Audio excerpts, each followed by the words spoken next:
Everyone, Shameless Jackie here, she, hers. I want to talk about how do you pay for sex therapy. So, one of the biggest things that I tell folks when I'm doing my freebie 15-minute consultation with them is sex therapy codes are not payable through insurance. So, one of the reasons why I'm private pay is because that is a fucking nightmare and a headache. You don't want me trying to bill your insurance and then essentially it not being paid for. So, that's one of the biggest things.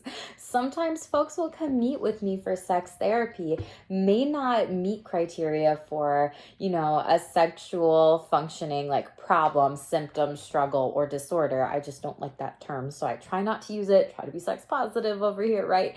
And if those cannot be billed, and even if a person is just seeing me for something where it's like sex counseling, those codes don't get paid through insurance. And that's a majority of what I see with folks in my sex therapy and coaching practice. That's one of the things. So how do you pay for sex therapy? Great question. Sometimes it will be something where if you have an HSA or an FSA account within your insurance benefits, that's an amazing option to be able to pay for therapy services as well. If it's coaching services do not get paid through insurance at all. Coaches don't take insurance, don't bill it, whatever, everything like that. So there's a lot of things to know when it comes to paying for sex therapy out of pocket. So HSA, FSA is one way to do it. Another way is to literally just private pay and just pay out of pocket for sex therapy services. A third way, let's say you're like, oh my God, Jackie, well, I can't afford out of pocket private pay for therapy services. What do I do? What tips and tricks do you have? I got you. I, for myself, even create a fuck it budget of money. And when I think about it, like, what fucks do I give about? Do I give a fuck about my mental health, my sexual health, my physical health? Do I give more fucks about paying providers and getting that really, really great care? Or do I give more fucks about random $100 Target trips, every so often or whatever, right? Like, how do I have a balance of both things? So I urge you to explore what a fuck it budget would feel like if you had one specifically for your mental, sexual, and physical health. One of my great friends who is in private practice, she always describes private practice and services when it comes to therapists and or doctors, psychiatrists, whatever. She describes it as like a really good cheeseburger, right, of services. And for me, like if y'all are from Minnesota, Minneapolis, Parlor Burger, fucking awesome. If you aren't and you come to Minneapolis, Minnesota, like definitely motherfucking check it out because you will not regret it. Anyway, a Parlor Burger is amazing. It melts in your mouth. It's super buttery, right?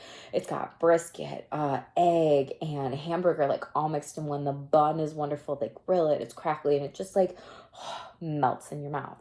And it's just so amazing. You look forward to it. It's so exciting. You get amped for it and you're like, this is what I want in my mind. This is the kind of burger here that I am going to really, get that love, that pleasure, that amazing, like just good taste and feeling in my mouth and in my body after I go and have that Parlor Burger. Now, if I am spending less money on mental health or therapy, right? Just go with me with this analogy. It's kind of like paying for maybe a McDonald's cheeseburger. And that's not even a good example for me because I still like McDonald's cheeseburgers and it is not comparable to a Parlor Burger. So think of the best burger you could ever have and compare that to a McDonald's cheeseburger, right? So you're just kind of like, well, this may be $1. Well, it's okay. Well, it's not really, they left my onions on there and I don't like onions or pickles, or maybe I just wanted a plain hamburger and they gave me all this cheese and I don't even like cheese, right? Like there could be complaints, there could be things that you get frustrated with, there could be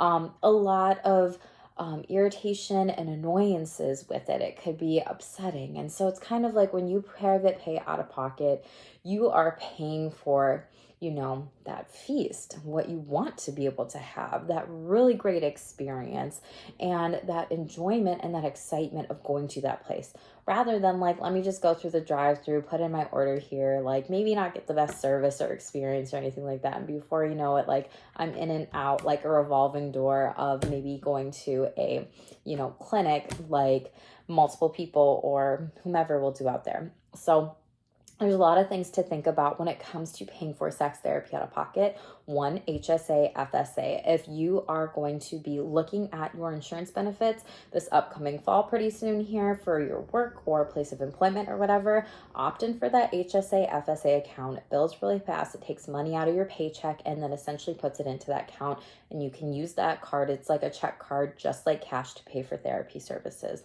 Two, private pay out of pocket. If you want to be able to create that budget for therapy, maybe it's not even a fuck it budget. Maybe it is like, hey, I'm going to be very serious about this and diligent. Like, how much do I need to save up? And maybe I'm going to talk to some certain providers or therapists out there, ask them about their rates if I really want to work with them because they're my jam, right? I'm going to save over time for this. I'm not going to be spending, hundreds of dollars at Target or whatever, a Target run. I'm going to build up because I do give a fuck about my mental health, sexual health, physical health, whatever it might be, right? So build up that kind of savings account aside, or even having it be that fuck it budget of like, this is the money that I want to put my fucks into because I give a fuck about me. No shame on the fuck game. Anyway, I hope these tips were super helpful. Come back for more because I will be talking a little bit more about money and insurance when it comes to paying for therapy in the future. So make sure to like this below. Tell me in the comments below if this was helpful. Stay tuned for more and stay shameless.